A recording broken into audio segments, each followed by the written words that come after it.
ఓం శ్రీ సుబ్రహ్మణ్యేశ్వర స్వామినే నమః. కోరిన కోరికలను నెరవేర్చే శ్రీ షణ్ముఖ షట్కం.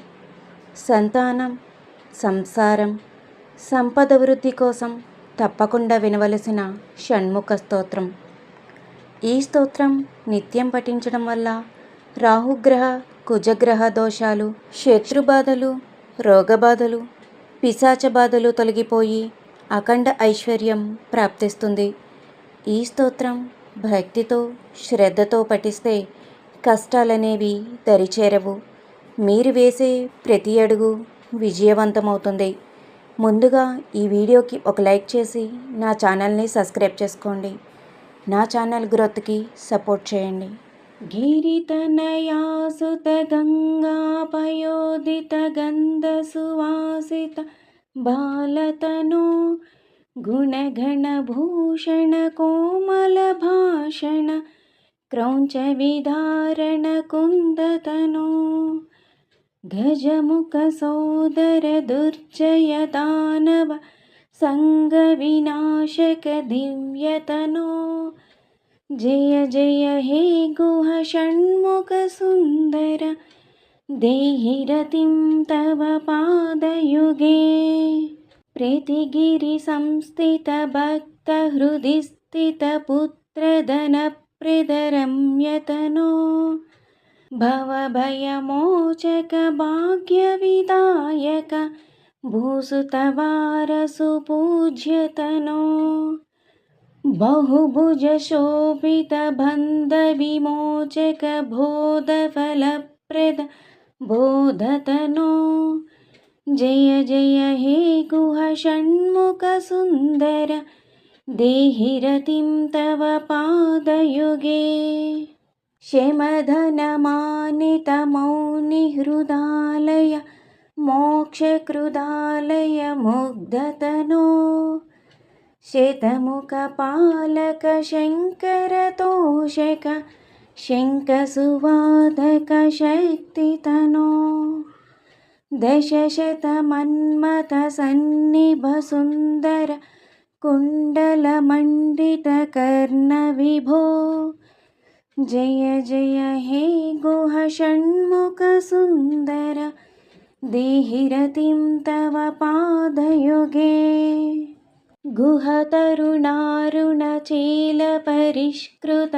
తారక మారక మారతనో జలనిధి తీర శుశోభివరాలయ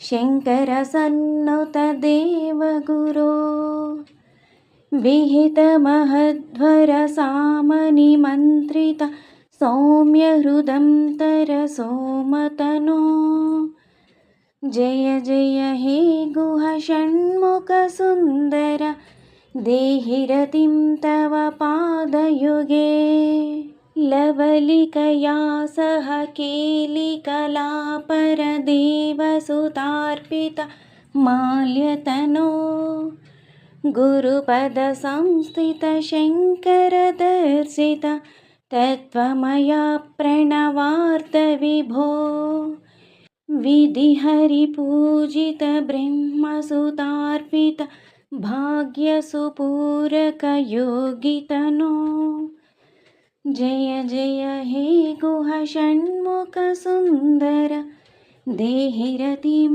తవ పాదయుగే కలిజన పాలన కంజ సులోచన కుక్కుట కీతన కేలితనో కృత బలి పాలన బర్హిణ వాహన ఫాల విలోచన శంభుతనో శరవణ సంభవ శత్రునిబర్హణ చంద్ర సమాలన శర్మతనో జయ జయ హే గుహ షణ్ముఖ సుందర దేహి రతిం తవ పాదయుగే శుకదమనంత పదాన్విత రామ సుదీక్షిత సత్కవి పద్యమిదం శరవణ సంభవతోషధమిష్టద మష్ట సుసిద్ధిదమార్తిహరం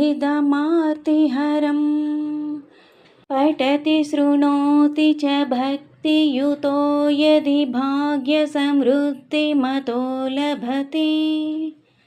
जय जय हे गुह षण्मुखसुन्दर देहि रतिं तव पादयुगे।